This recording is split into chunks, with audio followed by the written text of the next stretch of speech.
Magandang umaga mga mamis, eto na naman po, ang aga ko nga po palang gumising ngayong araw. Actually mga 4:30 siguro ito, bumangon na ako. Paano ba naman kasi mga mamis, ayoko talagang natatambakan ako ng mga tupiin.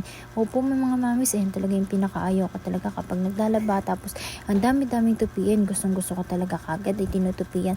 So ayun na nga ang nangyari kahapon dahil biglang bumuhos ang malakas ng ulan. May kasama pa talagang pagkulot na pagidot. Abay hindi na nga ako nagkaroon ng lakas ng loob na kuhain pa yan sa silungan kasi syempre baka mabasa pa ako at magkasakit, char. So ayun na nga mga mamis, ang aga ko gumising kasi gusto ko talagang matapos ito kagad kasi kita nyo naman isang basket yan.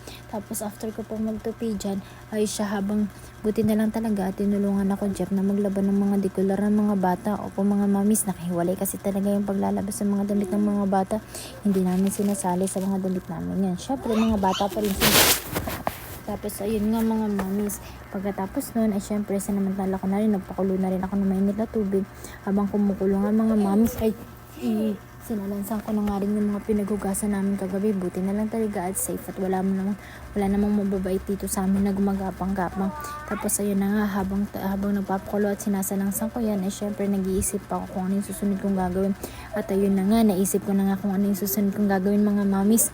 Ito yung magluto na ako ng ulam. Alam niyo kung ulam namin today? Tada! It's a pork adobo. Oy, it's a chicken adobo pala mga mamis. Actually mga mamis, isa rin yan sa mga pinaka-struggle ko talaga sa araw-araw na lang as a nanay.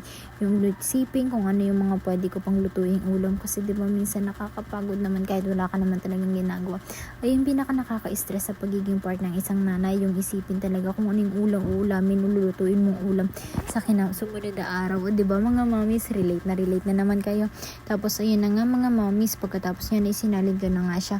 Pagkatapos salin ay syempre ayun na nga, magsasampay na kasi tapos na yung pinaikot ni Jeff. Syempre sabi niya tulungan ko daw siya sa pagsampay kasi medyo marami at maliliit. Tapos after ko magluto ng ulam, ayan na nga, may sinaing na rin. Tapos nakapag-prepare na rin ako ng almusal. Kain po, yun lang.